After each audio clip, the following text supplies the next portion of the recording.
Thế chiến thứ hai không chỉ là một cuộc xung đột quân sự mà còn tạo ra những biến động sâu sắc về mặt xã hội, trong đó có các hành vi tình dục kỳ lạ và phức tạp. Chiến tranh đã làm thay đổi môi trường sống, khiến các chuẩn mực đạo đức truyền thống bị thử thách hoặc đảo lớn. Trong quân đội, sự căng thẳng và cô lập kéo dài dẫn đến những mối quan hệ tình cảm và tình dục không thường thấy. Tại các trại tập trung, năng lạm dụng và cưỡng ép tình dục diễn ra trong điều kiện khắc nghiệt, phản ánh mất tối của nhân tính.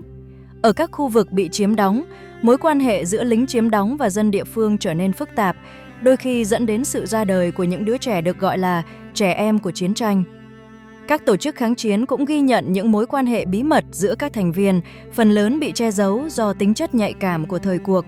Chủ đề này vẫn còn gây tranh cãi và đòi hỏi sự thận trọng khi nghiên cứu và tiếp cận. Thế chiến thứ hai không chỉ là cuộc xung đột quân sự mà còn ghi nhận nhiều hành vi tình dục đặc biệt diễn ra trong bối cảnh căng thẳng và bất ổn. Quan hệ giữa các binh sĩ trong quân đội, dù bị cầm đoán, vẫn tồn tại âm thầm và ít được công khai. Tại các trại tập trung, lạm dụng tình dục và cưỡng hiếp trở thành nỗi ám ảnh dài dẳng đối với nạn nhân, để lại hậu quả tâm lý nghiêm trọng. Ở các vùng bị chiếm đóng, mối quan hệ giữa lính chiếm đóng và dân địa phương vừa mang tính cưỡng ép, vừa có trường hợp tự nguyện, dẫn đến sự ra đời của những đứa trẻ chiến tranh và nhiều hệ lụy xã hội. Bên cạnh đó, trong các tổ chức kháng chiến, những mối quan hệ bí mật giữa các thành viên cũng góp phần tạo nên sự phức tạp về mặt cảm xúc và lòng tin. Tất cả những hành vi này không chỉ ảnh hưởng đến cá nhân mà còn để lại dấu ấn sâu sắc trong cộng đồng về mặt xã hội và tâm lý.